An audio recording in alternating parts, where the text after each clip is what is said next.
CT 2016. This is interviews, music reviews, and more. This is The Hotter Show. What is up, everybody? We're on audio here today on episode 378 of The Hotter Show. I hope you guys are doing absolutely fantastic. Thank you so very much for tuning in and clicking that play button on today's episode of the podcast.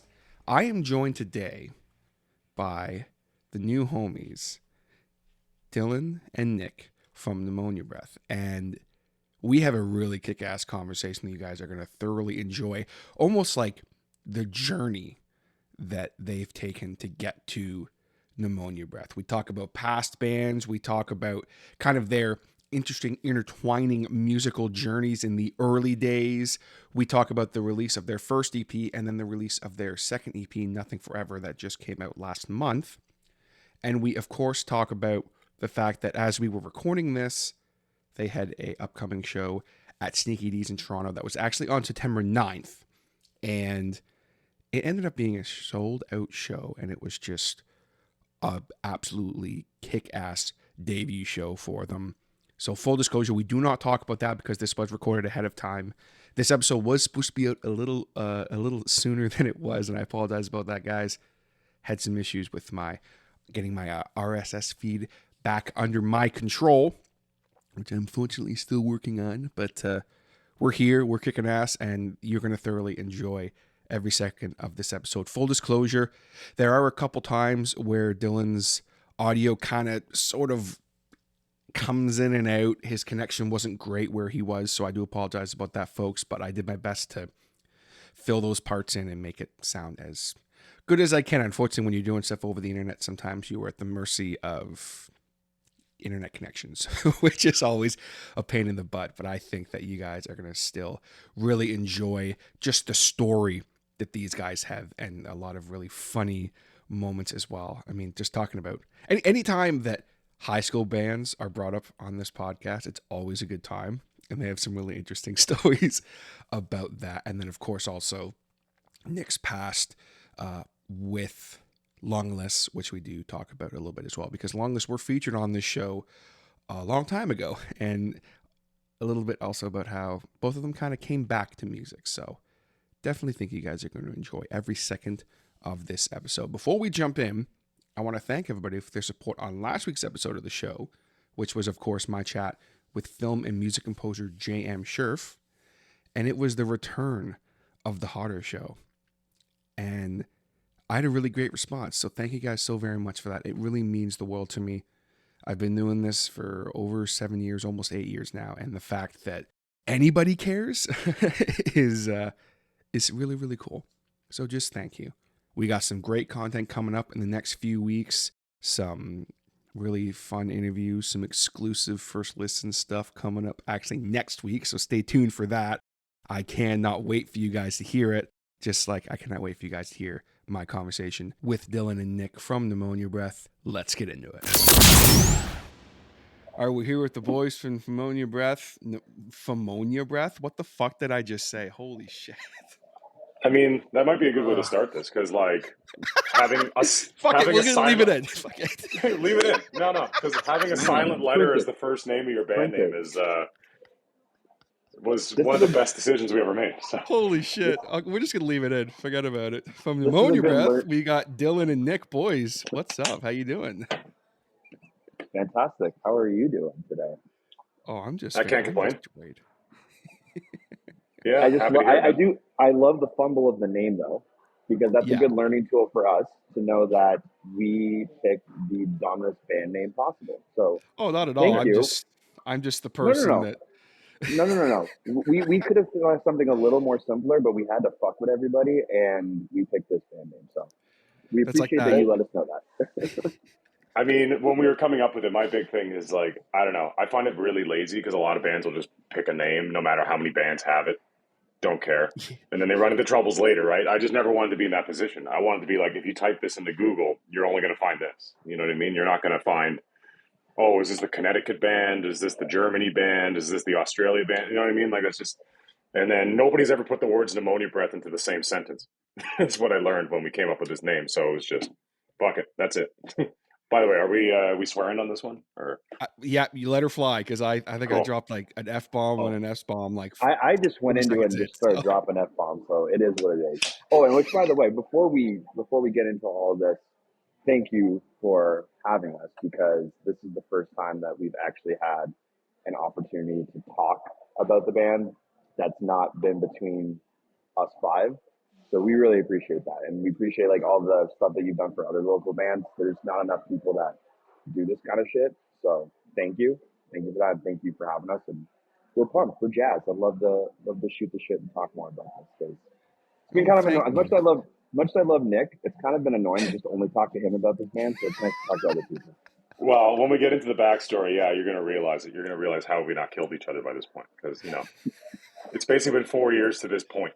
So that it's been in the works, everything's happened. So yeah, I mean, it's nice to because we had band practice last night, and one of our friends who was doing a guest spot at our first show came in, and then we even realized, oh, this is the first time anybody's heard us play.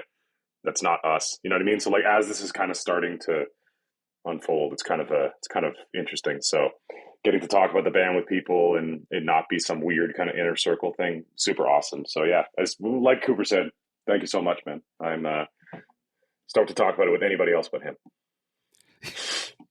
Well, I appreciate that, guys. Checks in the mail, and like I said, when you start off on the Hodder Show, you can only go up from there. Next thing you know, you're going to be on Joe Rogan or something. It's going to be great. God. You ever done DMT? Yeah. Oh, that's crazy. You haven't done DMT? One time someone once said to me, actually, I want to say it was Anthony from Out of My League, one time said to me in joking on a podcast, "You're like the Joe Rogan of the Ontario music scene." And I wasn't sure how to take that. Yeah, because depending on who you tell that sentence to, you know what I mean, they're going to have a wider range of different emotions about that. So, I mean, if we end up talking DMT, then you're definitely the guy. But we'll see where this nets out in the next little bit. Yeah, if we start explaining trauma, and then you're like, "Oh, that's crazy." DMT, though. Then we'll be like, crazy. "Okay." You want to see a beheading video? Like what? Oh no, that would just be out of pocket. We start showing the most fucked up shit that we know. That's more like your mom's house podcast. That's a whole other thing. That's a top secret shit for you, right? That'll be part two. That'll be our second. Yeah, that's gonna be part two. That's gonna be part two. Part two of the interview. Yeah. Yeah, absolutely. Because we got a ton of shit to cover. So just to jump in head first here, how did this whole journey of music start for each of you? Just like Dylan, you want to go first? Yeah. I just called you Dylan, by the way, which is, I don't know why I said that. That's wrong. That feels so weird to me. So do you prefer Dylan or Cooper? What is it? What's I called honestly, you Dylan. But... That's okay, because like we're just kind of meeting each other. But like now that we know each other, call me Cooper. I prefer that, but I always feel, yeah, dude, I'm not all about that. I just feel like anytime someone calls me Dylan, I'm in trouble. Because like anytime I've ever been called Dylan, it's usually because I am in trouble. So unless my fiance says that and she's just bugging me, but that's okay. That's fair. So like so when you mean by that, like just like how we got into just music, like yeah, like what was this whole crazy journey of being a musician? What was the music that kind of got you started into being like, hey, I want to do that? Like, and how did you get into what you do? Well, first of all, I appreciate you calling me a musician, because I really just yell on a microphone. I don't know anything about fucking music other than that. So thank you. That's quite nice of you. I honestly, it started pretty early in my life, and maybe this is just kind of a sign whether or not I was destined to listen to this music, or I'm just a really fucked up weird kid. I was about 5 years old, and like my dad always played like 80s metal, so just like Judas Priest, Guns N' Roses, Metallica, all that stuff.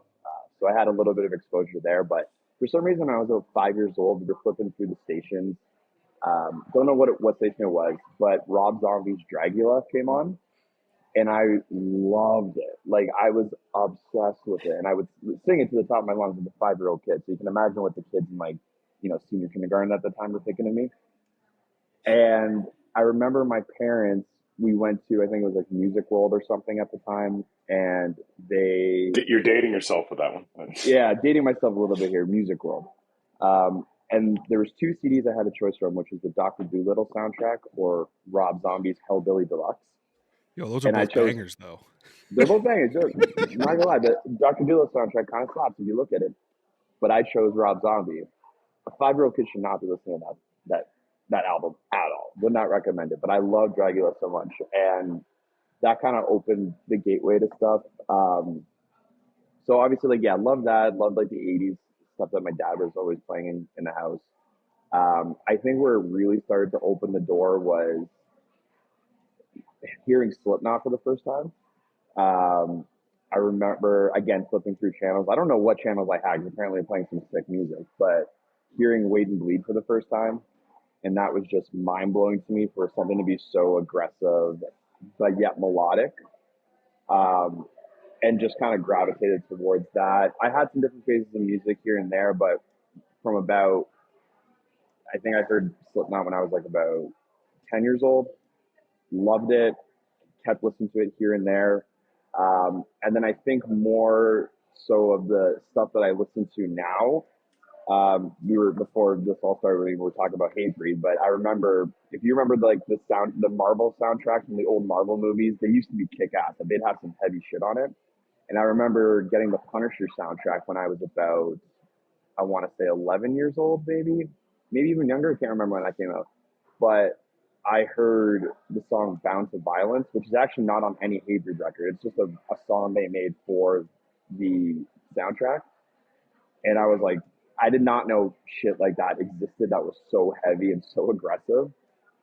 And that just blew my mind, thinking that there's stuff out there like that. And since then, just kept like gravitating towards music. I know my dad's coworker would make me burn CDs that had like Hatebreed, that had Typo Negative on it, that had Spine Shank, Fear Factory, just like crazy shit like that. So I just kept consuming as much as possible. And then obviously like into high school, listening to stuff like Under Oath and I guess like the scene core stuff. That was kind of the new wave at that time, but still always liked the really, really heavy shit. And then I would say just near the end of high school is where I started to really want to do this, not just listening, but actually do this on stage. Had a high school band, wasn't great, but we had fun with it. And then that's kind of how I ended up meeting Nick. We were like around high school era, and Nick was kind of always the guy that was just this amazing guitarist. He still is. He's still like the most talented person that I ever had a chance to play with, and always will be. Like, no one writes riffs like he can. And yeah, I just remember meeting him, and that's kind of how we all met. We all wanted to be in a band. I eventually joined this band Constellations. We started that. Nick wasn't in it at the time. Got Nick in it. He fixed the whole ship, and then that kind of gone from there. But that's pretty much my journey into getting into this and wanting to. Where we basically cross paths, and then I guess we can. Yeah. We can then meet up. We can then meet in the middle. A long-winded way not of at saying all. I got into it at a very early age, and ended up meeting Nick along the way. So don't want to steal Nick's thunder. Basically, it's Nick all can tell you Rob it- Zombie's fault, essentially. Is It really is. Yeah. It really But you is. could've And I gone think if- Nick just saw him. Maybe if I just saw Rom Zombie. What was that? 2 days ago now. And with my uncle. So we owe him a lot. Yo, Yeah. listen. I've said this on the podcast. Any chance I get, I fucking love Rob Zombie, and I don't even care. I don't even care. The best, man. Yo, like, Love that yeah, guy. any man who can have a I'm a bit of song- a. Sorry, I didn't mean to cut you off. Oh, that's okay. That's okay. No, I was just gonna say. I mean, I'm a bit of a fake fan. You know what I mean? Like I knew the singles. You know what I mean? And then got just kind of flew under my radar for so many years. And then obviously Cooper and then other friends I've had. Like I've just kind of learned stuff. And then I saw him for the first time a couple days ago, and I was just like, "Holy shit! Well, I've been missing out on like some pretty crazy stuff this entire time." So yeah, I'm kicking myself a little bit because there's some riffs in there. There's some meat. There's some meat. Yeah, if you hear like like a track like "Feel So Numb," and you don't think that's just the sickest shit. I don't know what to tell you. Like, it's No, just it was just a great time. It was a great time. So that's awesome. Just before we move on to you, Nick, Dylan, I have to ask because it's something I always try to do here when someone mentions their high school band. What was the band name? Oh my God. this is some good lore for you right here. Oh boy. All right. Well, we had three names, which the third one obviously is what we settled on. Any good high school band has like 4 or 5 names. Oh yeah, it was great. So our first name was Obsidian. We realized that sounded really corny and way too that's metal. hard. And then everybody called you Obsidian. Yeah. Everyone called us Obsidian. So that was not great. So then we're like, yeah, we're getting chirped for this, so let's change it. So we changed the name to Arcalite, which I can't remember what that means. I feel like it's like, I don't know, something sword and majestic, and again, it doesn't make sense for the music that we were making. I was in the outskirts during all this, like, because as Cooper said, we met at this time, and I went to go see his band, like this band through its evolution pretty much the entire time. I actually filled in for you guys a couple times. You know what I mean? So, but we were all talking bear shit. Like they were they were kind of one of the punching bags. And then I remember when you changed your name to Arcalite, we were all struggling so hard to like, how can we make this into a pun? We can't figure it out. There's no insult here. Like we were so upset. Yeah, and then you came up with the perfect name for the perfect insult after that. So then we were like, that's stupid too. Oh, what are we gonna do? So then I think we were hanging out at our drummer's house at the time, stoned out of our minds, being stupid high school kids. So that's what you do in Pickering, Ontario, when you're in high school, is just get really high and do stupid shit. We were watching Pineapple Express, and when the cop is like, oh, his eyes are as red as the devil's dick.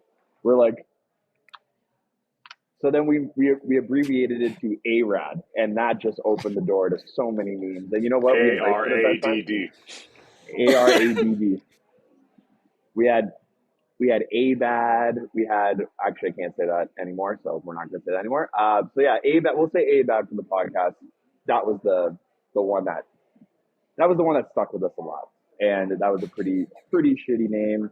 But you know what? It was fun, despite how terrible we sounded, and despite how terrible our name was. It was a good time, learning lesson.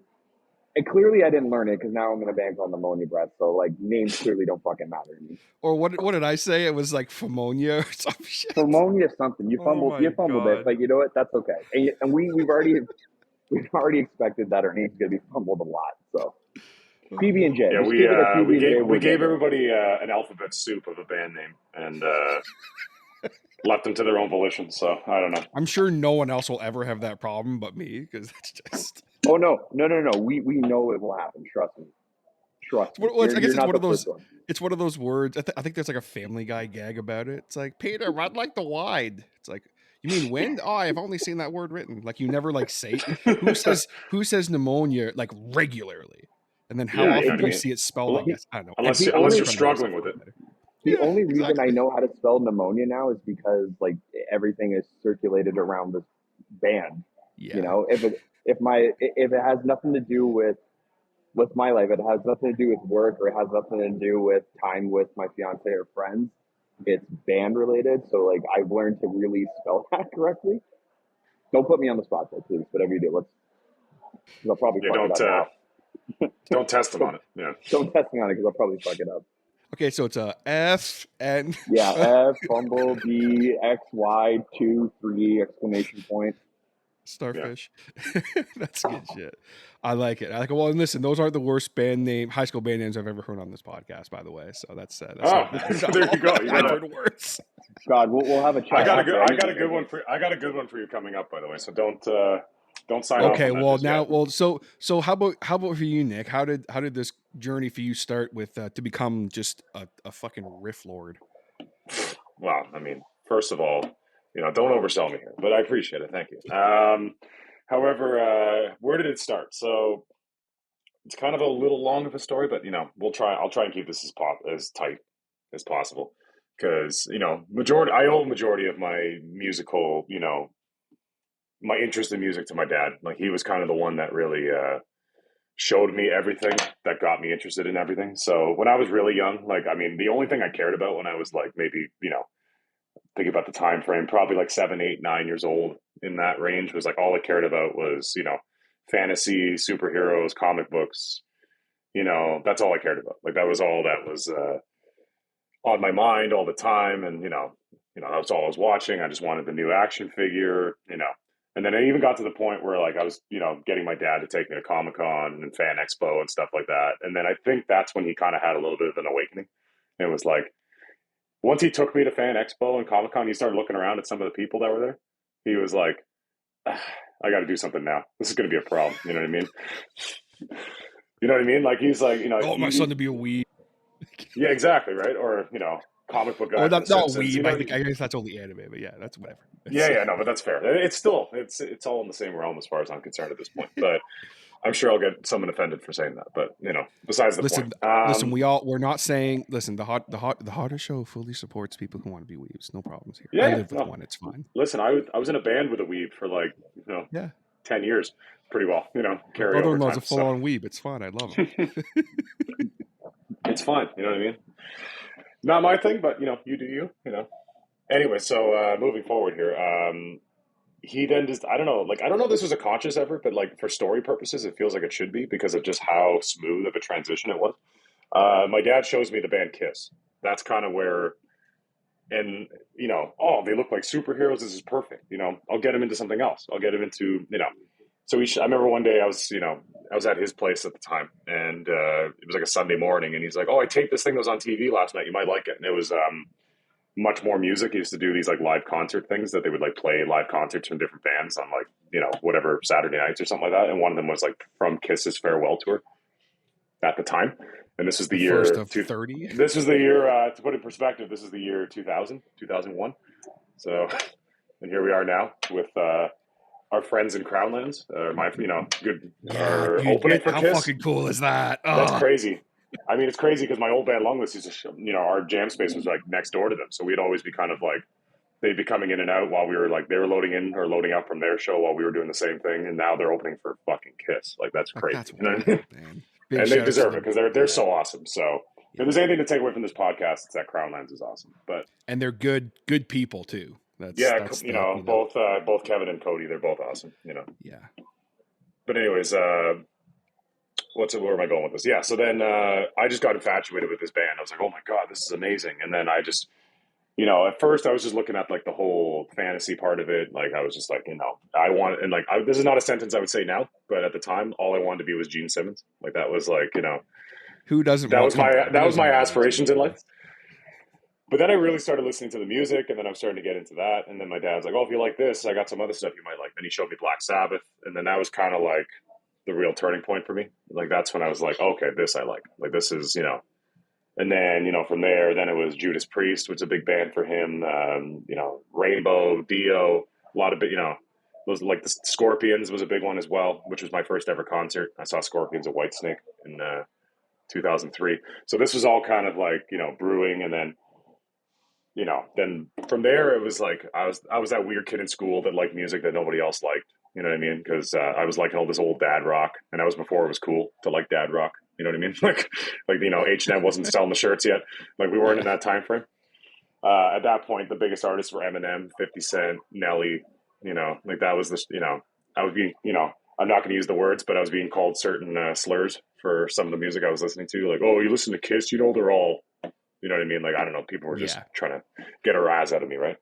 But then as time went on, then I started meeting some people that actually liked the music. And then to get to the heavier side of things was kind of interesting because, like, I remember when I first heard, like, some guys that I knew that were, like, once I'm getting into, like, grade 7, grade 8, I started, like, some friends of mine started listening to more, like I had a friend that listened to Hawthorne Heights. I remember hearing that name, and I was like, what's this screaming shit? This is awful.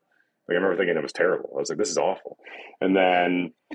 But then I started finally trying to find new music because at the time I was only listening to old shit. Like I was only listening to like the newest I'd went at that point in time was like some of the stuff from the 90s. You know what I mean? Like I wasn't really getting into anything new. It wasn't until I heard I think the first System of a Down, that was a big one for like newer bands, and then City of Evil, Avenged Sevenfold. That was like one of the first albums I heard that was like new, but it was so rooted in old that I was like able to like go into it, and I was like, okay, this is amazing, because I was an avid.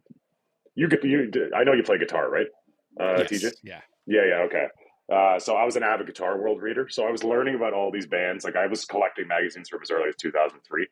So like I was learning about all these names and all these bands, even though I hadn't listened to them. So I was seeing names like, 18 Visions, Every Time I Die, On From Autumn to Ashes. Like I'm seeing all this shit, but I didn't even really know what it was. You know what I mean? So like once I heard Avenged Sevenfold, then it was like, okay, then I was watching Much Loud one day. And Much Loud was a big one back in the day. Like you learn about a lot of stuff on that channel, Shout out. Hand of Blood by Bullet for My Valentine came on. And this is like 2005, I think. And I heard that, and I'm like, that was the first time I heard a screaming band where I was like, I'm into this. That was the first time I was like, okay, this is good, right? And then bought The Poison. The Poison's still a huge album. I love that album so much. Like, they've never come close to replicating that. You know what I mean? I wouldn't say I'm a Bullet for My Valentine fan at this point in time, but The Poison, what an album, right? And then from there, then it all just kind of spiraled. Then I got I remember Big Shiny Tunes 13 or 12 or 11. What's the one with Cooper? You know this. What's the one with Writings on the Walls on it? Sorry, Under Oath? Under Oath, yeah. Oh, Define the Great Line. No, I know the album. I mean, it was Big Shiny Tunes 11, right? Not that this matters, sorry. Yes, Big Shiny Tunes 11. Because that was the one. Yeah. It was like the second last track. Because I remember that. Because that was when I first heard Under Oath, and I feel like everybody at that time that got that CD, you go through like the normal tracks, and then you get to Under Oath, and everyone's like, "What the fuck is this?" And then that. I know it was definitely the black sheep on that compilation, because like the heaviest stuff was like AFI. Slapped. Dude, I just looked it up, and I forgot how much that one fucking slapped. Oh, dude! Like, I mean, that's a time. That's an era that's never going to happen ever again. You know what I mean? Like, that's such a time and place. Like when you got AFI, you got Billy Talent, you got then you got like the other cool rock bands at the time. Like I'm pretty sure like bands like Interpol and shit are on there. And, Wolf. So just for the folks at home, I'm just going to read this off really, really quick. This is the track list for this record, and just listen to this. So it's Move Along with the All American Rejects, Rockstar by Nickelback, Lights and Sounds by Yellowcard, The Adventure by Angels and Airways, Woman by Wolfmother, The Gate by Sam Roberts, This Could Be Anywhere in the World by Alexis on Fire, Post right, Alexis is on too. My Chemical Romance, Korn, Blue October, shouts to Blue October, Mobile. Yeah, Blue October. That first record, so good. Dude, I haven't heard the band Mobile being mentioned in anything in like 10 to 15 years. Montreal classics, man. Yeah, dude. 3 Days Grace, which I'm a fucking huge 3 Days Grace fan. Oh, Billy dude, Talent, so AFI, 30 Seconds to Mars, Taking Back Sunday, Avenged Sevenfold, Jet, and then Under Oath. Like, what the fuck? Yeah, they weaseled their way onto that. Because like obviously I heard Alexis. I heard a friend of mine showed me Watch Out. Not too long after that whole time period. Like I remember, and it took me a little bit to digest. Then I heard This Could Be Anywhere in the World. Then I heard Writing on the Walls, and it was like that was when like, oh, okay. Then my brain really started changing, right? And then obviously I don't know if I'd really put him in the same category, but I was really big into Billy Talent as well. So like that really started shaping my playing in a different direction. So it wasn't just strictly metal. You know what I mean? Like I started getting more of this like kind of post-hardcore kind of influence to my playing. And then it was around that time that like, because I had like a couple, kid bands, because like I was trying to start bands as early as like 10, 11 years old, and none of us knew what we were doing. It wasn't until I was in high school that like I made a band that kind of actually played and like did a little bit more, which is right around the time that Cooper and I were crossing paths. And this is to go back to our conversation from earlier for worst band names. So when we would have played together, Cooper, I don't know if we played together when we were still called this. But at one point in time, I don't know how we got away with this, but just, for our own sakes, but we were in a band called Pounding Away. Like it. Whatever. I like it. That's good shit. I remember our drummer at the time. Our drummer at the time was like, yo, I got the perfect band name. Pounding Away. It was like Alien Arms. Like that's literally how he presented it. And for whatever reason, we couldn't think of anything else. We were just like, sure, man, that works. And then we got roasted. I mean, yeah, that's probably top 10 at least for sure, as far as from this podcast that I've heard. I'm not gonna lie to you. Yeah, I mean, maybe not as away. bad as some of the ones Cooper mentioned, but it's still, you know. Yeah, that's still pretty. It's just that one's almost too easy though. It's like, oh, Yeah, pounding exactly. away. Oh yeah, okay. So funny enough, so that band, which we had then changed names by that point, we were then called Crowded Sky. After that was our band name, and then it was like the four of us, and we wanted to get a singer, and we weren't, we were having trouble finding somebody. We had this guy that wasn't really working. We had this show booked. You're Durham. You probably remember Johnny B's, the venue in Whitby, maybe. So I was the other end of Durham. I was Gotcha. Newcastle, Bowmanville. So I wasn't Gotcha. super familiar with all that. You were too busy going to V Get Amigos. Yeah, I got you. Yes. Yeah. Yo, that place, such a strange venue. That was I actually lived. So I literally lived like 3 minutes away from there, on the heading towards Newtonville. So like, yeah, I drove by that place all the time. That place was just Newtonville. Yeah. Were you there? Were you there when Chelsea Grin randomly played there? I was not. No. So crazy. Lore for everybody at home. Chelsea Grin at one point did play Newcastle, Ontario. How wild is that? Like, I know. There's a video on YouTube if you find it. It's like in 144p potato quality, but there's evidence on it online. There we go. I like the world building. That's good shit. I know we're very big. That's the only problem that I think I'm the worst at it is over explaining to try and paint a picture. I don't know. We try and world build as much as possible. So that's what feel free to cut us. What I'm getting at is feel free to cut us off at any point. This is what I always say to people. Like, I'm like, listen, I would much rather have that than like, yes, I like Linkin Park. That's it. Okay, yeah. And then I got it. Anyway, that's great. Where'd you hear them? West 49. Yeah, I get it. But to continue back, so we were looking for a singer for this show that we had booked, and we had a mutual friend, Cooper and myself. This guy named Chris. He was kind of hanging out with us, and he was kind of rooting for our band. He's like, "Oh, I got this friend. He might do it. Let me ask him." And then he asked Cooper, and Cooper was like, "Yeah, I'll do it." And then we brought him over for band practice, and we had our set list. We were doing a couple covers, and we're like, learn these songs, and he's like, okay. And then he did it, and then it was like 5 days before the show, he just outright bails. He just goes, "Yeah, man, can't do it. Don't feel well." I'm like, dude, it's in 5 days. Can't do it. Blocked everybody on MSN so they wouldn't talk to me. Yeah, he just disappeared. He went ghost on us. So it was actually impressive that we actually ended up getting back to this point, because our beginnings were not great. You know what I mean? Like, basically, I met this guy, like, I don't know. I was debating on talking about the YouTube channel for a second, but I don't know if I'll do that to you, Cooper. But no, you can go ahead. You can do it. Let's just say I was handed a reference of his singing voice. That's all I'll say. And context, I put some covers on YouTube. I think you can still find them somewhere. They're not great. I just found the Crowded Sky MySpace, so I mean, that's. Oh, you're doing the digging, man. That's crazy. Oh man, this guy's digging on the pod. I love that. Yeah. I'm like young Jamie over here. Don't even worry about it. Junior Josta, whatever you want. Yeah.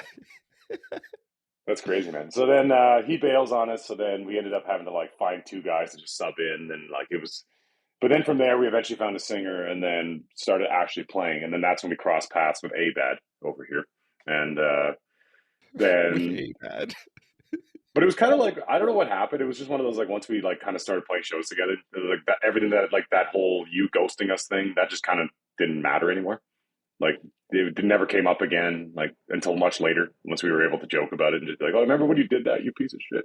Yeah. Like it was, we just kind of like, all of a sudden we were friends again. We were kind of rooting for each other, in a way. And then we were, and I remember too, because so to go back in time here, if you remember, Supernova, the scam artist promotion company that used to book shows with their Battle of the Band shows. That was the first time I think we played together. And they used to do this thing where they would like judge the bands. Obviously, it was a Battle of the Bands. And then there was like a winner and a runner-up. And both our bands played. Our band came second. Abad didn't place, but, But we won like 4 hours of recording time at this studio. And we were already in the middle of recording our first little EP, and we were like, well, we don't need this. So we gave it to them. We were like, oh, hey, I remember that was like we felt so proud of ourselves. We were patting ourselves on the back so much. We're like, look at us helping out these local bands, Really just helping out the local talent, Yeah. That's what we're all about. I mean, hey, it gave you the best sounding version of anything you put out, though. So under a True. For how bad, for even, what's hilarious is that recording that Nick's band gave us at the time. It was like, I think you got like 3 or 4 hours of like free studio time. So we did the one song, but that doesn't include I don't even think it includes your mixing and mastering. It was just like you record and that's what you get. And then whatever you want to do with it afterwards, you're good. We ended up recording a full EP later on, and which was mixed and mastered. And that one song that we did through Nick's band that was just recorded right off the floor or whatever sounds way better than anything we did on the actual EP. So thank you. But also, we're fucking stupid for where we went. Yeah, you owe all your success with A-Rad to me. So yeah, hey, there you go. If there's a couple of listeners and my mom that like this music, then you know what? Shout out to them. A-Bad for 5 out. Listen, anyone who remembers A-Rad is a friend in my books.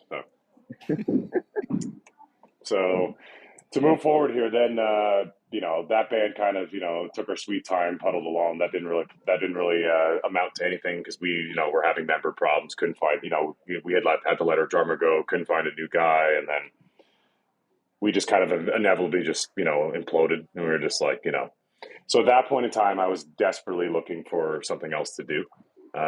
And at the time, I remember thinking like, okay, so this is right around the time A-Rad had just broken up. Cooper starts his new band called Constellations with a couple guys. I knew a couple of them, and it was just these 4 guys. And they like one of those like, let's start a band and book a show when they don't have songs, they don't have anything. They just kind of like roughed it, kind of. I don't even know if I'd say roughed it. Like I remember like watching some of the footage from those first couple shows, and I was like, oh man, like this is They just so badly wanted to play shows that they didn't really take the time to think about what if we actually, worked on the songs that we're going to play at the shows, right? And then Cooper had bugged me a couple times about like, oh, you should come jam, you should come play with us. And I was like, a little, felt like I was above them at the time. I remember I was like, I'm too good for this. I don't like that was my attitude at the time. But then when that other band wasn't working out, I was like, okay, well, my philosophy was maybe I'll use this. And I felt kind of disconnected for the music scene because my band wasn't playing. I wasn't, getting to engage with as many people. But the thing with Cooper and then that group of people was you always had a shit ton of friends. And all these people, like, those shows were always busy. Like people were always coming out. So I saw that and I'm like, okay, well, maybe this is my way in. Maybe if I come in through this and then maybe I'll find something else that's, more suited to what I'm trying to do. Like that was kind of like, I was like, okay. And I went to the first band practice, and I say this with all due respect. That was the worst shit I've ever heard in my fucking life. Like when I walked into that band practice, you had a bass player that was just playing. The bass player was just playing every string open. You know what I mean? Like it was just, because he didn't know what he was doing. He didn't know what songs were happening. The guitar player that was writing all the songs, he didn't know how the songs even went, and he wrote them. So like he'd write a riff, and then immediately after that, you'd be like, oh, how did that riff go? And you're like, oh, I'm not sure. So it was just chaos, and not in the best possible way. So I walked in, I'm like, okay, if I'm doing this, I gotta clean shop. You know what I mean? Like I gotta like step in and like, there's some dust piles that need to be cleaned up here. And slowly and surely, we, cut who needed to be cut, this and that. I started writing some songs, and then that's how Constellations kind of became what it became. So like eventually we got like our first couple stable lineups together, and we started playing shows. That was starting, it kind of went from this like crappy local band to people were like, oh, this band's actually not bad. You know what I mean? So like then it kind of started like getting better and better. Then we started playing with better bands and getting better offers, and then from there we got to a point where we were actually quite good for what we were doing at the time, considering our ages and our contemporaries and who else we were playing with. We were actually not that bad. But then I guess this is the death to us portion, Cooper, where we got a little too into our own heads. And I think in a lot of ways that kind of ruined what we were doing. Yeah. Basically, in short, we heard Black is Beautiful by Let Live. Yeah, that was Let Live was a big turning point for us. heard Black is Beautiful by Let Live and thought we could make this weird artsy metalcore. We'd go and record, I'd do a vocal take, and I'd be like, do like a little weird hit puberty for the first time thing. And instead of let's do another take and fix it up, we're like, no, print it. That sounds original. That's from the heart. Let's keep it. That's art. That's art. But Got lost in the sauce a little bit, and I think we thought we were doing something really cool and revolutionary, but at the end of the day, when you look back, it's like we were like too focused on this weird artsy thing that just didn't exist and was really not there, and it was actually just not good. All we were doing was making okay metalcore less listenable. That's all we were really doing. Exactly. So I think ultimately that was just the downfall of how that all spiraled. But then, sorry, I'm looking here and I feel bad. I feel like I've kind of over-explained some of these previous old stories. But moving forward, Just before you move on, I have to bring this up because, just as you guys are talking, I'm just doing some Googling and stuff. And Constellations had some pretty sick shit. I will say that. I was just checking here, but I have to bring this up because I found it, and I wanted to make sure it was you guys, but it was definitely you guys because there was a new metal versus emo split. Yeah. Oh man, 100% us. Cadence. Shout out Forever Cadence, original. Yeah, shout out Forever Cadence.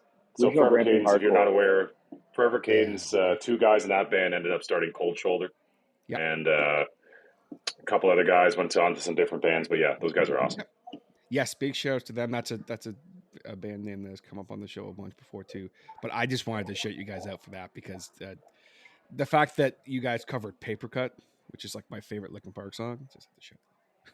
Yeah, dude, I keep forgetting about that. That was honestly, out of a lot of the stuff that Constellations did, that was one of the most fun little projects that we had. And I remember that we talked about it because we played a lot of shows with Forever Cadence, and we became really close with them.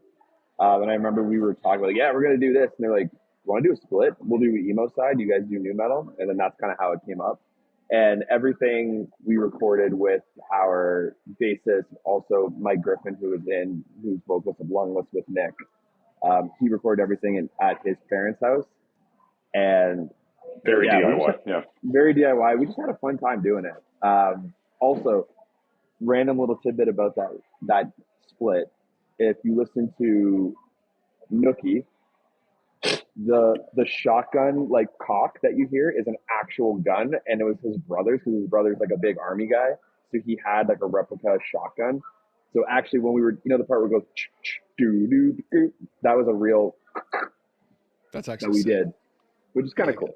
But that was he just walked. We were recording vocals, and he just walked in the room with the gun, and he was like, "Record this." And we were like, "Oh, okay," and we just did, and then we just threw it in there. We're like, "This kind of sounds kind of hard," and not just hard as fuck. And then I was like, "All right, get this gun out of the room, please, thank you." Yeah. But we won't dive too into that. But I just want to say really quickly, we were like 10 years ahead of the curve on that one because if you think about it now, new metal and emo are like two of the biggest played subgenres of like alternative music right now. So, shut up, like pat on the back to us on that one. You guys were doing it 10 years ago. What up? It's new stuff. I know. Kind of crazy. Checks anytime. Yeah.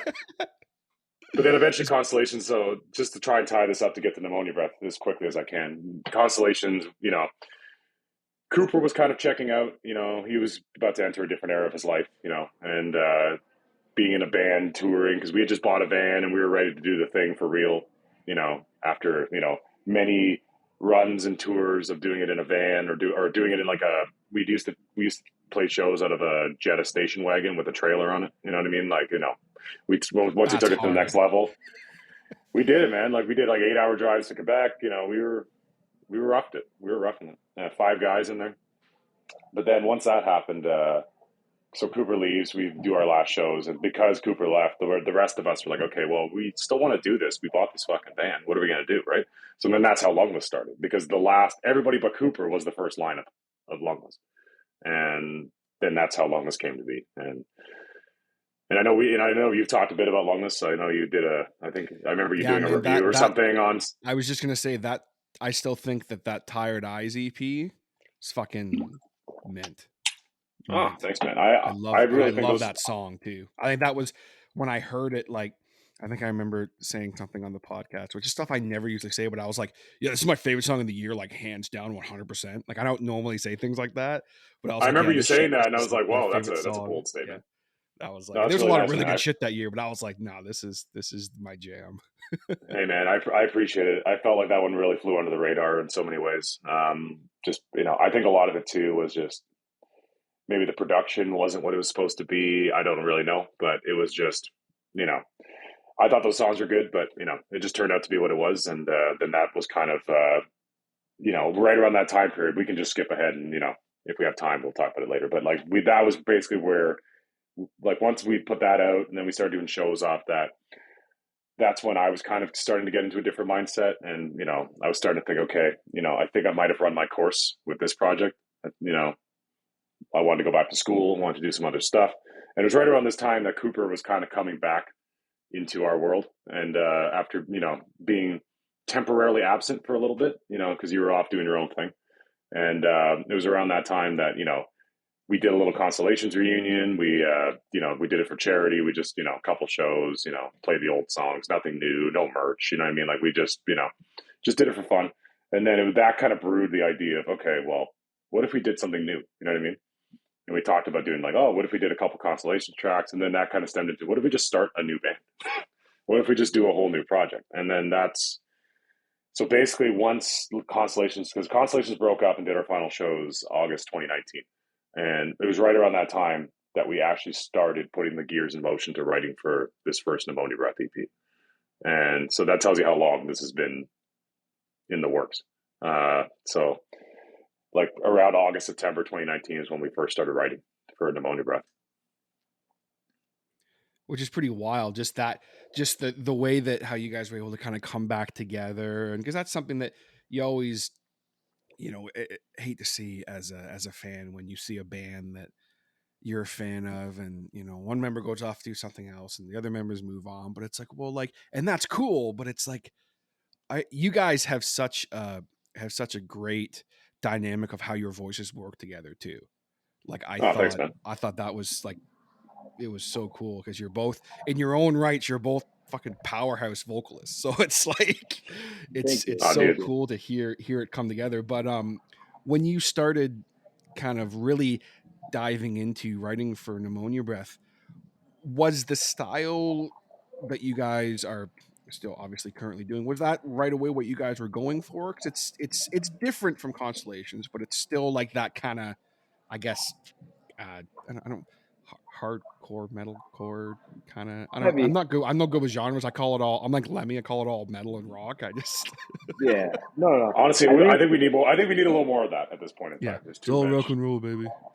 Yeah, I think like when we were in the concept, like the conceptual era of Pneumonia Breath, so just like kind of putting it all together, like just our idea was really simple. Like, let's just make heavy shit. Like that's really what it was. Whereas I found with Constellations, like we mentioned before, we got way too lost in the sauce trying to make this weird artistic thing. Pneumonia Breath is just very, meat potatoes. Like, let's just make heavy shit. Like, obviously, let's not, be completely Neanderthal, like caveman, boom, boom, boom, boom. That's it. Have some, some thought behind it, but end of the day, just very heavy metalcore. And as much as like a lot of us now are listening to more of like, hardcore or a little dirtier versions of metalcore, what we're doing is a little bit more polished than that. We still take a lot of that influence and bring it in here. But at the end of the day, it's just very heavy, fast, aggressive metalcore. And that's, I think, the biggest difference between that and Constellations. And that's what we stuck with. And I feel like we've done a good job at being consistent from both EPs to keep it that way. Obviously, both sound different in their own right, but end of the day, it's still very fast, aggressive metalcore. Speaking of that first EP, obviously, like, you guys had released the Things the World Doesn't Want You to See, and you had this pretty big, like, kind of, I don't want to say coming out party, but like it was almost like, it was like, okay, because I remember hearing rumblings of this, right? And I think I want to say, Coop, that you messaged me and you were like, hey, like, here's who we are, here's what we're gonna do. You guys dropped the EP. It was fucking awesome. And then I remember seeing the post of you guys like announcing, because when it first started, it was really just you two, right? When it first started Yep. out, was that kind of how Yeah. mostly that EP was written too? So yeah, Yeah. that's true. I don't know who wants to take this one. You can take it if you want to. Yeah, it was like, it was essentially just us two. I think like the original idea was we just wanted to write this EP and kind of essentially be the metalcore version of Pet Shop or the Pet Shop Boys. Pretty much, if you want to take it that route. Yeah, it was just us two, and I think we had a kind of a big concept, but at the end of the day, it was just going to be us two doing this. And the other reason too is just because we started writing, like I said, end of 2019, early 2020. That's kind of when we came up with the first outline of what that EP would be. And the two of us met up for lunch, and we were like discussing, okay, what is this band going to look like? And we kind of had this rough outline. Let's go record this time, find some other guys, do this and this and this. Then we all know what happened in March 2020, right? So the world falls apart. This thing happened. This thing happens. The world falls apart. We were like, okay. And the only reason we wanted to do this was the main reason we wanted to do this was, other than just making cool music, was to play shows. Because like we just wanted to keep playing shows.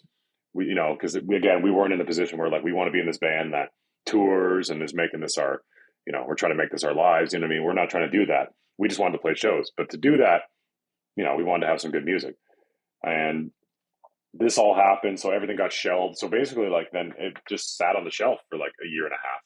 And then it wasn't until like towards the end of 21 that we kind of revisited it and went, oh, this is sick, except this one song. Let's write a new one. Finished it up. And then recorded everything. And by that point, we were already so invested in we already had like such a clear scope of what that album was going to be that we were like, well, we shouldn't bring anybody else in at this point. You know what I mean? Like that just feels like all we're going to do is end up shooting ourselves in the foot. Someone's going to come in, try and put their own stamp on it, start screwing with the formula. We were just like, let's just do this for us. This is our album. It's for the two of us. I've jokingly said a few times, that album was our love letter to one another. That was kind of like, that's what it felt like. It was just, okay. And then that's when we were like, okay, well, if we're doing that, then we started coming up with ideas calling the metalcore, the metalcore Pet Shop Boys or whatever terminology you want to use. But doing the like, let's be a duo. And then we were going to have anonymous band members and do this whole gimmick. And then that kind of, it was a much different era than what we're doing right now. If you can tell one thing, we tend to get lost in our own sauce. As we previously mentioned about Constellations being overly artistic, we got a little too into the whole gimmick thing at the start of the first EP. There's a pattern as you're seeing, so we're trying to break that going forward, as you can tell now, hopefully. Well, which is like, don't get me wrong, that's really cool. Like some people think it's lame, the whole like, anonymous people in your band. Like some people think it's really lame. When I'm like, for me, I'm like, dude, like I think that's really cool. Like especially like I'm a big Sleep token, Mark. So like I'm like, I'm all for it. So long as you present it properly and you really, you're not like one of those, some of those bands that are like, do it that like, yeah, we don't need people to know who we are, but then like they very clearly want people to know who they are. Like it's kind of a weird thing sometimes. But if you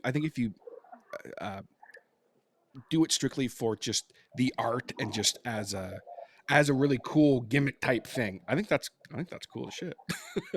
Yeah, you got to go all in or you don't do it at all. And I think we realized it's way too hard for us to do it. So we're like, let's just scrap it. And let's actually be a band. Especially when you bring in someone like Mav in, it's like, you just... Oh, but yeah, God, when you got to bring Mav in, it's a whole fucking ordeal. Yeah, love you, Maverick. No, I love you, buddy. I'm just breaking his balls. Hey, we're allowed to bully him every once in a while, but he's our little baby. He's like, listen, when you got a handlebar mustache like that, you got to show that shit off. So you can't put him under a mask or a hood. The best way I can say it is like, did you watch Hard Lore at all? The podcast with Colin Young and Bo Looters. Okay, well, basically everyone picks on Bo, and it's like for us, we pick on Mav, but at the same time, no one else picks on Mav. It's only us. So absolutely, Mav, get fucked, and we'll hit and we'll beat the shit out of you. But we love Mav, but we also pick on him, so it's okay. That's great. I love it. But then, so what was the process for? You guys did have to step away. We won't get into that or whatever, but stepped away, kind of did a little bit of reshuffling with the band, and then you came back with Nothing Forever, which you guys just dropped on August 24th. Yeah, And still fresh. front to back, it's fucking killer. I love the EP, man. It's absolutely fucking Thank you. I stellar. appreciate that. How did Appreciate when it. did the process start for that, for you guys to kind of like, okay, let's get back to this, let's start writing music again? And was that formula still the same where it was just you two? No, It changed a little bit. Yeah. I think the easiest way to say it was it honestly just wrote itself. You know, we, not to dive too much into it, but I remember Nick and I were driving back from Montreal. We had just saw Ghost, and a lot of things were happening. This was around when we had to kind of take a pause.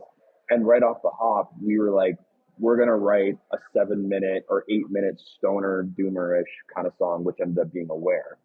So right from the get-go, we were already kind of conceptualizing what the next thing would be. And then just over the course of the couple of months, like each member was kind of, you know, tinkering with some riffs. Nick had some stuff. And then basically we formed songs within a group chat without actually being in the same room together. Sean would write some riffs, Mav would throw in some stuff. And then kind of Nick would kind of compile it. I would write the lyrics, we'd compile the words. And then by January of 2023, we had everything written, and it literally wrote itself. Like we had some intention, but not an entire intention to write a new EP. Like obviously we had ideas, but before we knew it, we're like, holy shit, we have 5 songs, and that all kick ass. And I think that was a big turning point for us. Where I don't know, Nick, if you've ever thought this, but it was the first time I ever thought every single song we wrote is awesome. I'm usually very pessimistic about anything that I'm a part of, but like, I don't care if you don't like it. I know that these songs are awesome, and that's not to be cocky about it. I'm just really confident that we wrote something cool. No, I agree 100%. I mean, that was, yeah, because this one, again, like to give a little bit of context here, this band is not from Toronto. You know what I mean? Like we're from so all over the place. So Cooper lives in Toronto. Myself, I live out in Whitby. Mav lives out near Belleville. He's in a town called Frankfurt. Our new drummer, Brody, he lives out in Millwood, which is right near Peterborough. And then Sean's in Guelph. So, like, we're all over the place. So it's one of those things where anytime that we're going to have to do anything, it has to be hyper organized. You know what I mean? Like, we have to know so far in advance, okay, this is when we're all going to be in a room together. There's no, oh, hey, man, what are you doing later? We can't do that with this band. You know what I mean? So like the group chat was really what made this album come to life. And it's kind of weird saying that. Like that's such a modern day statement. But just, you know, I would take a video of me playing a riff and I'd throw it in the chat. Then people would have ideas. And then, you know, you get voice notes like, yo, man, you should try putting this like dun, dun, dun, dun, dun thing after it. And you're like, oh, that sounds sick. And then like that I just love kind those of voice messages so much, man. Yeah. There was a lot of that shit happening. That's all I can do because I don't know how to play an instrument. What if it goes like dun, dun, dun, dun, dun, dun, dun, dun, dun, and then you could be like that's the dude, the amount of like dum dum dum dum bang, like weird noises I've done trying to like imitate like pinch harmonics or like, you know, like what, I don't even know the names, but you know, like I'll say it and I'll like mimic it and be like, you know, boo, and Nick's like, oh yeah, like, and then does it. I know that I've now he's developed a language now that I'm fluent in, which is guitar noise, without knowing what it's called. So if he'll send me, because for context here, like Cooper writes a lot of riffs over voice memos. So like mostly breakdown stuff, like anything where it's like something heavy and Neanderthal needs to happen. He's the guy that we're like, okay, what should this be? And you'll like to go back and reference the first, I know, because one that I remember for sure is like to go back and reference the first album, The Song Means to an End, which was the first song that we put out. The final breakdown of that song, the big like dun dun, like to go back to doing these stupid voice things, dun dun dun dun dun dun dun. That was all him. He was just at the gym. He's like, oh, I got this idea, and it was just him going dun dun dun dun dun dun dun dun dun dun. Like so it's like every single one of those little things. I'm like, oh, he's talking about a bend. If he goes, I'll be like, oh, he wants a pinch harmonic there. You know what I mean? Like just like. I love that so much. Can you just do like a whole song of just Oh, you know what? You know what we'll do is we'll do like we'll do a Nothing Forever Redux, and it's just me doing voice notes of every Oh, song. please make that happen. Yeah, Yeah, that'll be our I first don't step. think anybody's I will ever start. wanted the I will start. acapella. What do you call this? Not GoFundMe. Shit. I mean, we'd Uh, appreciate a GoFundMe for well, vinyl that because they're too. I'll fucking start a expensive. GoFundMe as well to make. I'll start something to make that happen. I'm like, listen, we got to get funding for this project. The Acapella remix. forever. Yeah. Oh my god. I like You're it. onto That's Oh man, something. awesome. yeah. But yeah, that's basically how this one kind of and I couldn't agree with that statement more. Like this one definitely wrote itself. Because again, like anything I've been a part of, anything that I've written has always been so hyper conceptualized in some capacity. So it's like, everything's completely overthought. Like, oh, is this too simple? And then you're just making all these like decisions just for the sake of making them. This one was just like, does it stick? It sticks. Cool. Keep going. You know what I mean? Like it was just like literally like we went from having almost next to nothing to a whole EP, and like I think the most of that EP was done in like 2 or 3 weeks. Like the bones of it was like 2 to 3 weeks. Like that album was kind of just came together based off a couple old riffs that we had sitting around, and then the new stuff that was coming up. It just all happened, and I think in a lot of ways those are sometimes the best albums because like you know what I mean. Don't overthink shit. You know what I mean? When you just Yeah. when you just do stuff for the sake of doing it and it just hits immediately. That's it's hitting you for a reason. You know what I mean? So just embrace it. There's a reason that came out of you in that way. Exactly. Yeah. And I always fought that. I was always too busy trying to be like smarter about it. You know what I mean? Trying to be more intellectual, more pretentious, even in a way where it's like, oh, how can I make this more interesting? Trying to appease the other guitar nerds, the ones that don't give a shit about what you're doing anyway, or like, the music nerds are just standing in the back. Yeah, the Impress Me Bros. Yeah, no. The Impress Me Bros. Yeah. So this time around, listen, it was at just the end of the day, no one like what people like, and I mean, like I'm the kind of guitar nerd that like, if you just have a good riff and you repeat that, like I was a student of grunge, so like you and that mid 2000s hard rock shit, like that's my shit. So like, listen, if you have a good riff, even if it's like a fucking 2 or 3 note riff, and that's your whole song, I'm not against that either. So it's like, no. I think Those there's are some of something the to best be songs. said for that. Yeah, absolutely. Like I think there's something to be said to for use that. grunge as an example, like Spoon Man, like for a song like that. Like Spoon Man is one riff, pretty much the whole damn song. There might be a couple little variations, but it's just that do do do do do do do do do, and like it's just a good riff, and that's all you need. Yeah, even like fell on Black Days, like just Yeah. it's a little more of a complicated riff, but like that's Still a good riff. all based around that. Like there's something to be said for just give me a simple, good riff that's powerful. Give me some like caveman drums. Give me some good bass. Give me some heavy vocals. We're good. Like that's all you really need, right? And it's amazing how much of that perspective comes with age, where it's like the older you get, you realize the more you dial stuff back and just amplify the simplicity of it, that resonates better. You know what I mean? So, I mean, I know that's kind of crazy coming from us. If you listen to what we do, it's like, really? You're talking about simplicity? Okay, sure, man. But at the core, I know what you're saying, though. Like, it's yeah. Is there still a lot of technicality and shit? Absolutely, but yeah, compared to like, say, like I've never been a fan of, and I know Nick, you'll appreciate this, like the very just super overly complicated, like clean guitar music that's been coming out the last 5 or 6 years. Yeah. So we're talking like, even, I mean, the name like drop. We're Animals talking as about leaders and shit, like Polyphia and stuff like that, right? Like, more so them, Like I look at it and I'm like, I mean, that's really cool, but like it's impressive for sure. But what is this? I don't like that kind of music is, for lack of a better term, is just musical masturbation. You know what I mean? Yes. It's just yeah.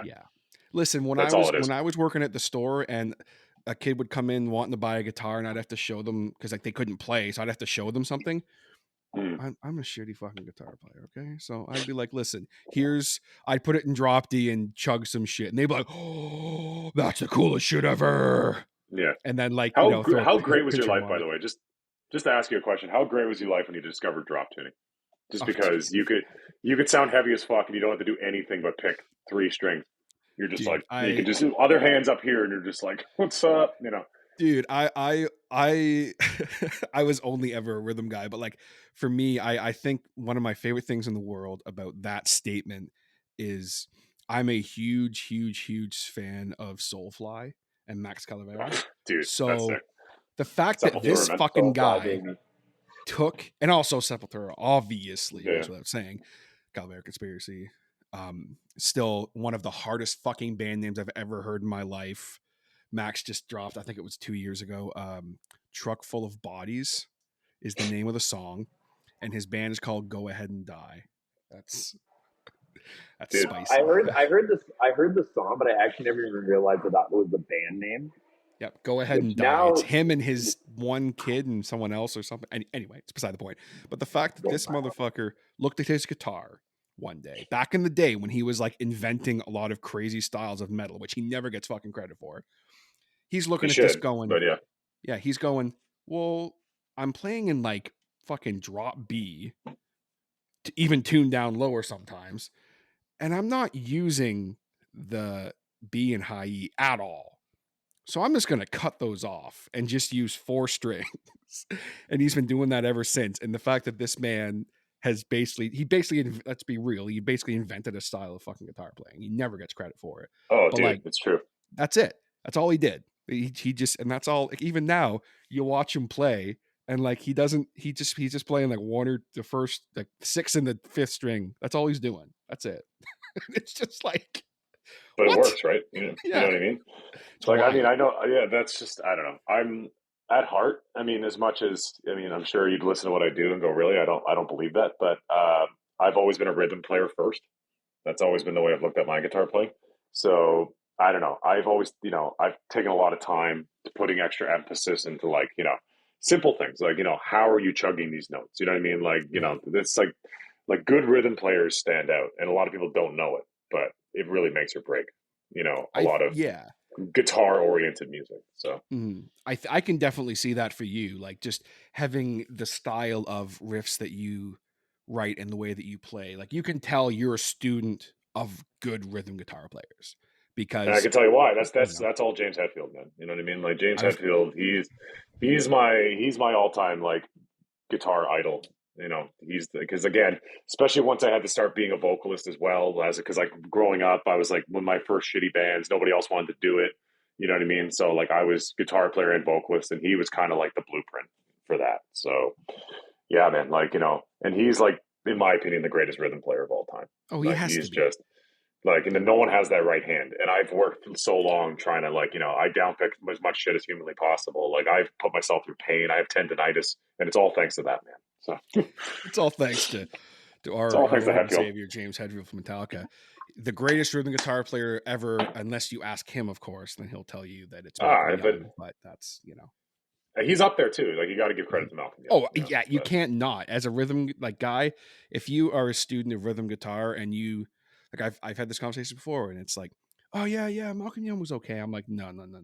Look, I'm not a big AC/DC fan, but like, go really pay attention to what the fuck that guy was doing, and you'll learn something. It's all about that right hand, man. Because if you listen, like, I mean, okay, I don't want to dive too into this, but like AC/DC, for example, love him or hate him, but they were like one of those bands where it's like, it's all about the right hand, man. You don't need to crank the gain up on your amp that high. It's just, what's the power that's coming out of your hand? And if you listen to Malcolm Young's playing, his guitar playing is almost next to clean, is how his amps are set up. It's all just right hand. But but feel how much power is coming out of some of those riffs. You know what I mean? So it's all right hands and socks. That's it. That's all it is. That's the Malcolm Young secret right there. That right hand and some socks. That's yes. That's all you need. Rest in peace, man. Yeah, absolutely. But it's funny because like in that same vein, like even vocally, like you can really tell that you guys are really students of good vocalists who have a unique style, because if there's one thing sometimes that can happen in this genre that we all love, sometimes it'll be like, oh, this band sounds the exact same as this band because their vocalist does the same vocalist style. Thing is big. Yeah, you guys are kind of like, it's almost like you're hardcore singers that also enjoy clean singing, but playing like a heavy metalcore band. Like I can't even really describe your guys' style. Like you both had such a unique style to your voices. And like I said earlier, you guys are both in your own right powerhouse vocalists, I'll just say.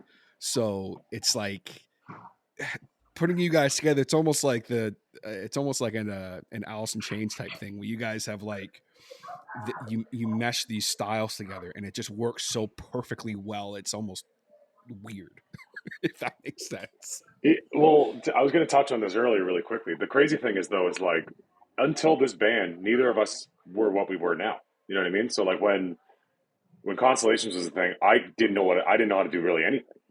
Like my screaming voice or yelling voice, whatever you want to call it, didn't exist because I didn't know how to do it. And then, Cooper was like early Constellations. He was trying to figure out what he was doing. He was still kind of like ripping off whatever vocals he was into at the time. Then he kind of started finding his own sound. And then that's, it was kind of starting to develop before he left. And then I was finding my sound during Longlist. So now that we've come back together again, we've both become the best versions of ourselves.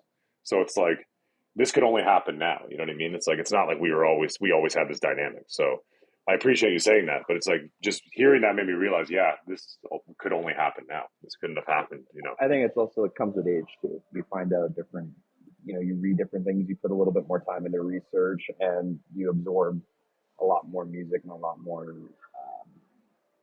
information. And I think it just kind of emulates itself onto whatever you're doing. At least that's kind of what I found. And it seems like it's happening between both of us as well.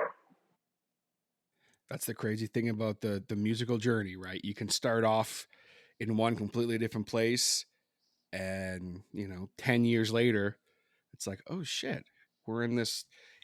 Is it still familiar? Sure, but it's also just this completely different thing.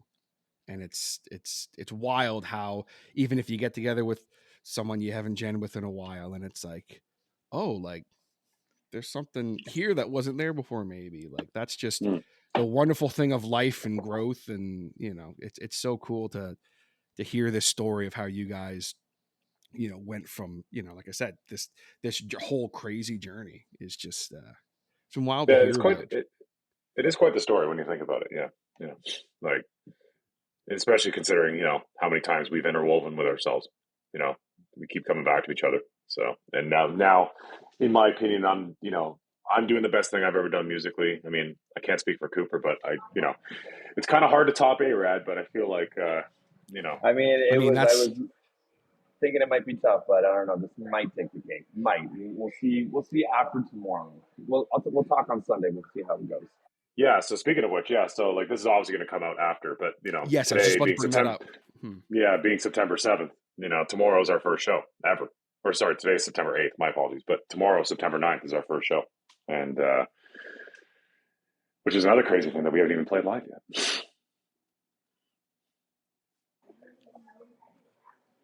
Oh, you're on mute. Yep, you're. Fuck, sorry. No, it's all good. It's all good. Okay, hang on. I'm just gonna mark that real quick.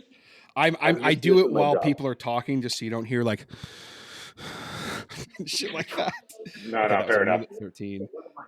And then we'll wrap it up. I know that we're running long here. Okay, perfect. Okay, we'll jump back in here in 3, 2, 1. Yeah, absolutely. And obviously, as with some things, folks, the podcast sometimes have to be recorded earlier. But yeah, September 9th, you guys playing Sneaky D's, man. And it's going to be you guys with Falstaff. Oh my gosh, I can't. Panic Response. I apologize if I'm butchering that. No, you got it right.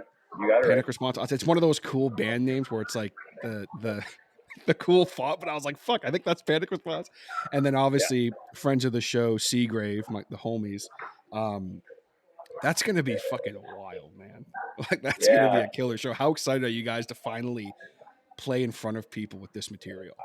I mean, like it's crazy, and I think not to and I'll say before I get into what I'm about to say, this really is a testament to two things: the scene at this point, because Nick and I have been going to local shows since we were 14 years old.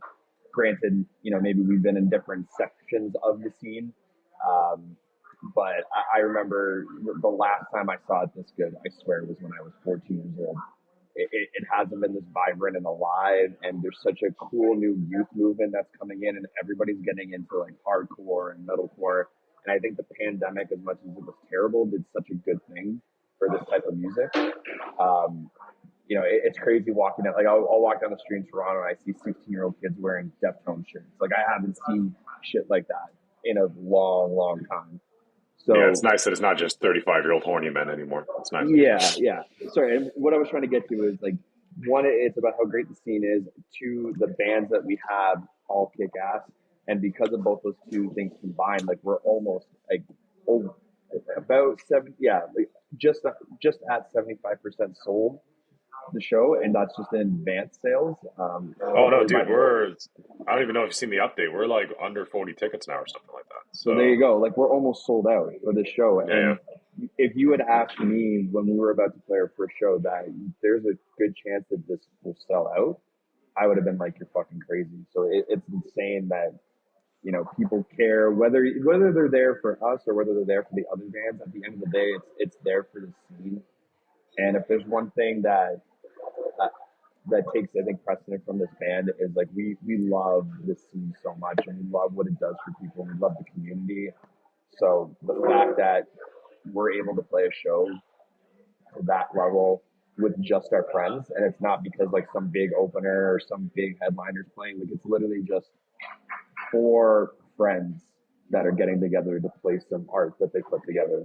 To me, it's insane. So yeah, beyond excited. We can't wait. It's been way too fucking long. Obviously nervous a little bit because, you know, got to dust off the cobwebs, but that's what jams are for. But we're thrilled. We're so excited. We're jazzed up, ready to go. I can't wait for tomorrow. It's going to be a great time.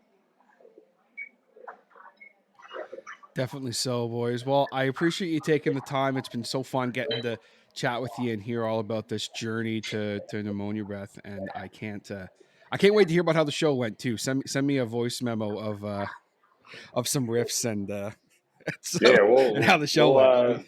We're making that album for you, man. Don't worry. It's on our to-do list now. So acapella forever. I will say 2 things. I will say there are 2 quick things. 2 people that I want to shout out that like really helped make this album awesome. The guy who produced this is Todd. Todd, awesome dude. He has a great YouTube channel. He is the mastermind for why we sound tight or why anyone thinks we sound good. That's all him. Yeah, Todd Barrage. He's the man. And also our friend Mike Brenica from the Devil Wears Prada, who was kind enough to put his voice on Existence's Pain. Purely out of the goodness of his own heart. Nothing that we bribed him for. We just asked him if he was interested, and he said that he would. And then one day he just sent us the voice memo. We were just all like, "Oh shit!" It's what a day that was. Yeah, that was a special moment. And just really cool that, you know, he was able to do that. So those 2 people, I think, just are really important to this record, and just important to kind of where we are at this point in the band's life. So I just wanted to shout that out really quick before we wrap it up, because they're 2 awesome people, 2 friends that, you know, we're very privileged to know. Definitely so. Well, boys, good luck on the show. I know it's going to be absolutely killer. Shout outs to everybody involved again. Give my best to my buddy Mav and everyone in the band. I'm sure it's going to be just a fucking time, and we'll have to get together again sometime to talk more shit and maybe dive into some more stuff another time. Oh yeah, man. We're in a lot of ways, as much as it's taken this long to get to this point, we're only getting started. It's just starting now, as far as I'm concerned. So 100%. Let's do it again. I'm definitely down for that. Always love to chat. Awesome. All right, Nick, Goop, thanks so much, guys. We'll talk to you. Yeah, thanks, man. Appreciate it. All right, guys, there you have it. My chat with Dylan and Nick from Pneumonia Breath. I hope that you guys enjoyed that conversation as much as I did. And be sure to go check out Pneumonia Breath, because they definitely deserve your support. I'll have a link down below in the description of this podcast, wherever you are listening. While you're there, be sure to hit that subscribe button. I seriously appreciate it. Leave a follow if you can. And also, if you can leave a rating, that would be absolutely fantastic. If you enjoyed this episode, if you've enjoyed any past episodes of The Hotter Show, leave a rating. That's what helps this show grow. As much as likes are great and shares are great, and I seriously always appreciate it, ratings are really what helps this show grow and climb up the charts. Which at the end of the day, the more eyes are on the show, the more eyes that can be on fantastic bands and creators. Bands like Pneumonia Breath and creators like J.M. Sheriff and a ton of other people that I have featured over the years here on the show. Now, as we get ready to wrap it up here today, I of course be remiss if I did not take a second to give a shout out to my Patreon supporters, my hotheads. We of course have Ronan Kumori from Baseline Feed, Wolf Delta Pi from Baseline Feed, actor extraordinaire Eric Phones, Mike Quintero from Shutter Radio, author C.M. Peters, also of Baseline Feed, who you may or may not be seeing on the show in like 2 weeks, so stay tuned for that. Jason Reese from Jaybird Digital Arts, Terry and Janet Hodders, the creators of the Hodder Show in a very indirect way. That's right, folks. My parents are patrons of the podcast, so that's pretty cool, right? Brandon Bowden from Bowden Voice, Neil Skarupa from Neurotic Voice, and last but not least, Ian Hill. Thank you guys so much for all the support. I seriously appreciate it. We got some cool stuff coming up over on the Patreon. It's been very quiet over there with Tapes Trepidation, my horror narration podcast I do, just because I've been so overwhelmed, to be brutally honest with you guys, with this whole feed issue that I've been having and getting the Hodder Show kind of back up and running and trying to deal with all that. But I got lots of stuff coming for October. It is the spookiest month of the year, and it's my favorite time of year. So I got lots of cool content coming for the Patreon. Episode tape number 30 is going to be coming, and I can't wait to share it all with you guys. And there's something else that's in the works that I was hoping to have launched for October, but it's looking like that's going to be delayed until the new year at this point. But it is going to be well worth the wait, and I cannot wait. We are starting off 2024, hopefully, with a really, really, really cool project that I cannot freaking wait to jump into.